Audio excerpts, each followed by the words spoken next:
créer mon support. Les deux pieds ici.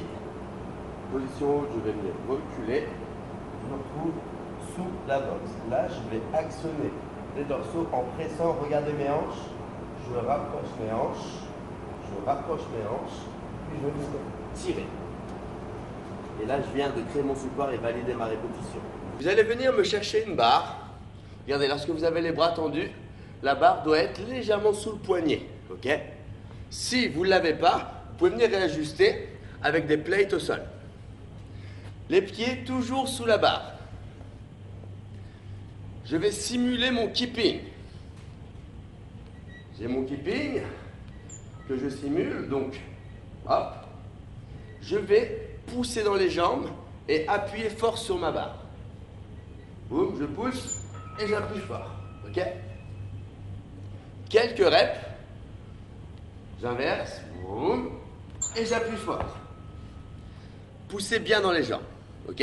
Là, le mouvement n'est pas fait grâce à l'efficacité de votre keeping, mais surtout, d'accord, grâce à la poussée que vous avez dans les jambes. Vous avez validé à quel moment tirer. On va essayer de le reproduire ensemble. Je vais presser ma barre et retrouver l'angle qui vous a plu tout à l'heure pour aller chercher un appui ici. Pied sous la barre, j'entre, je presse et je retrouve ma position que je viens valider.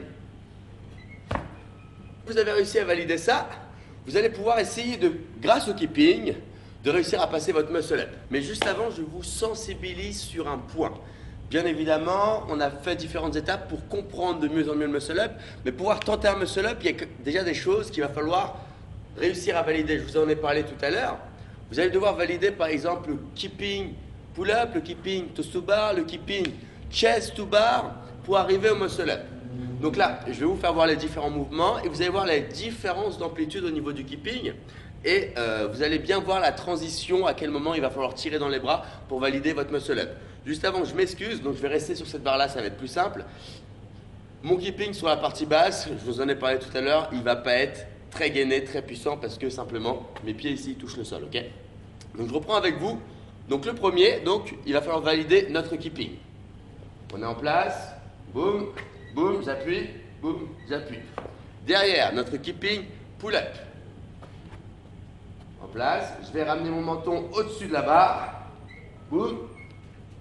Je m'éloigne. Et je ramène. D'accord? Ensuite, le keeping chest to bar. Donc là, la poitrine, le dessous de la poitrine va venir ici au niveau de la barre. Donc là, c'est les différentes étapes, comme je vous l'ai dit, à valider. Donc, chest to bar. Boum. Je ramène la poitrine à la barre. Il est temps de passer au muscle up. Pour valider un muscle up, il va falloir que votre keeping soit encore un peu plus grand. Le premier exercice que je vais vous demander de faire, c'est de travailler avec un bâton. Debout maintenant, keeping, je presse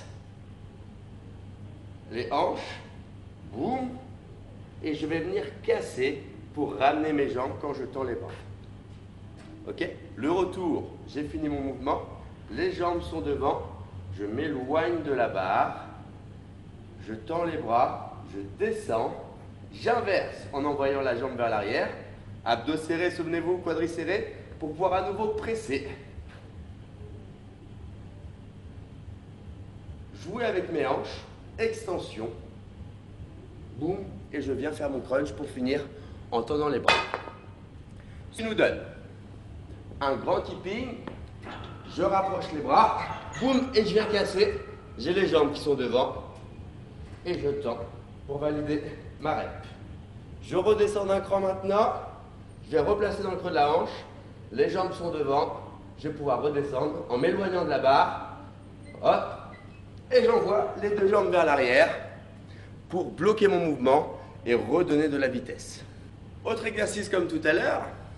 Pour ceux qui ont du mal à passer le premier muscle up, mais qui ont la technique suffisante, on va pouvoir essayer de commencer sur la partie haute du mouvement. Vous allez pouvoir voir qu'en créant notre keeping de cette hauteur, on va créer beaucoup plus de vitesse, d'accord, qu'on pourra utiliser beaucoup plus facilement pour remonter sous condition d'être suffisamment gainé. Donc on va faire l'exercice ensemble. je monte et je vais venir me placer en haut de la barre. Je pousse dans les jambes. Boum. Je suis sur la partie haute. Donc là, je valide mon muscle-up. Je redescends d'un cran dans le creux de la hanche. Les jambes sont devant. Je vais venir m'éloigner. Hop. Et je retrouve la position haute. Je valide ma rep. À nouveau, je m'éloigne avec les pieds devant. Boum. Et j'arrive à recréer mon mouvement. Lorsque vous arrivez à enchaîner vos muscle-up en partant d'en haut, il vous suffira plus qu'à valider votre premier muscle-up en partant de en bas quand vous allez tenter votre muscle-up. Pour toujours avoir un peu plus de vitesse et un peu plus d'énergie. Au lieu de vous placer sous votre barre pour monter, faire votre keeping et essayer de partir. Prenez 50 cm par rapport à votre barre. Vous allez sauter à la barre.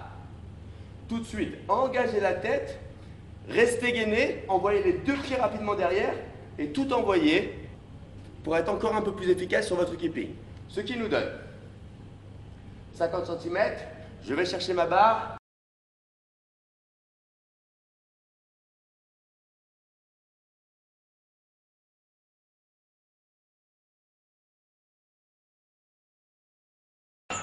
Je peux le valider.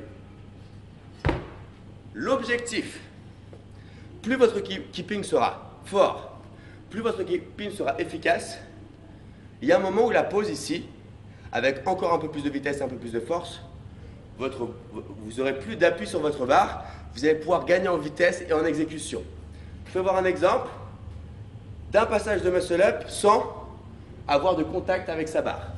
Uniquement les mains. Ça nous donne, toujours ici, boum, et j'enchaîne. Voilà pour les petites astuces autour du muscle-up. Vous avez bien compris qu'il y a plein de choses à maîtriser pour arriver à la validation d'un muscle-up. Je vous remercie et je vous dis à très bientôt pour une prochaine vidéo.